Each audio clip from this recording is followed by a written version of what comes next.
एक ऐसी कहानी जिसे सुनने के बाद आपको पता चलेगा कि कुछ पाने के चक्कर में कुछ खो भी जाता है।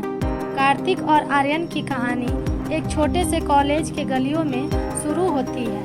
पहले दिन जब कार्तिक ने कॉलेज के गेट पर कदम रखा, उसकी नज़र स्नेहा पर पड़ी, जो अपनी सहेलियों के साथ हंसते हुए खड़ी थी। उसकी मुस्कान ने कार्तिक के दिल में हलचल मचा दी।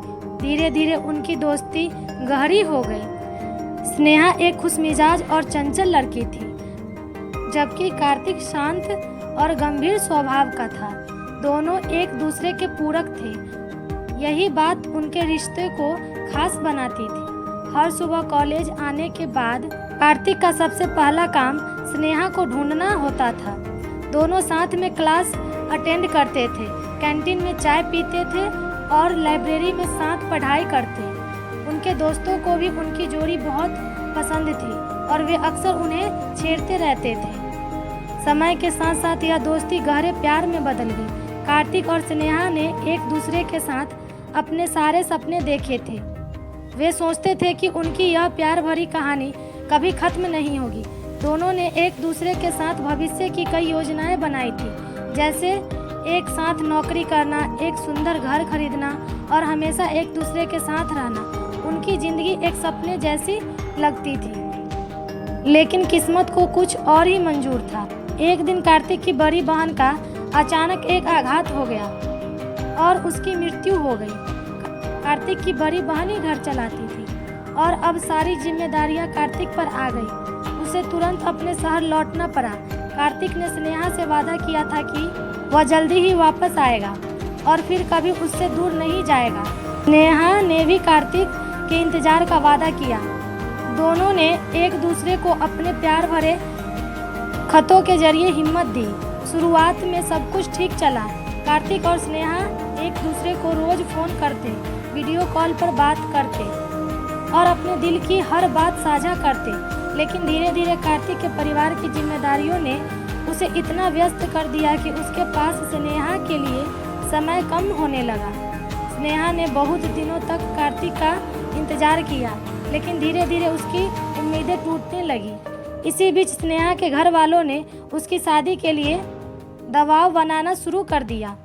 स्नेहा ने कार्तिक का इंतजार करते हुए अपने दिल की बात घर वालों को बताई, लेकिन वे नहीं माने। उन्होंने स्नेहा को समझाया कि कार्तिक अब वापस नहीं आएगा और उसे अपने ज़िंदगी में आगे बढ़ना चाहिए। स्नेहा ने अपने परिवार की मर्यादा का ख्याल रखते हुए शादी के लिए हाँ कर दी। स्नेहा की शादी की तैयारी शुरू हो गई। उसके दिल में कार्तिक के लिए प्यार था, लेकिन वह अपने परिवार की खुशी के लिए यह बलिदान देने को तैयार हो गई। उसने कार्तिक को आखिरी खत लिखा, जिसमें उसने अपने दिल की हालत बयां की और हमेशा उसे प्यार करने का वादा किया। कार्तिक को जब यह खबर मिली, उसका दिल टूट गया। उसने स्नेहा को फ़ोन करने की कोशिश की, लेकिन स्नेहा ने उसका फ़ोन नहीं उठाया। कार्तिक के पास अब सिर्फ स्नेहा की यादें और वह आखिरी खत था। वह वापस आया, लेकिन तब तक बहुत देर हो चुकी थी। स्नेहा की शादी हो चुकी थी और वह अपनी नई जिंदगी में कदम रख चुकी थी। कार्तिक ने स्नेहा को उसकी खुशी के साथ छोड़ दिया और खुद को उसकी यादों में समेट लिया। कार्तिक ने अपनी ज़िंदगी में फिर से कभी किसी और को इतनी गहराई से प्यार नहीं किया। उसने अपने आप को काम में डुबो लिया, लेकिन उसके दिल में स्नेहा की यादें हमेशा जिंदा रही।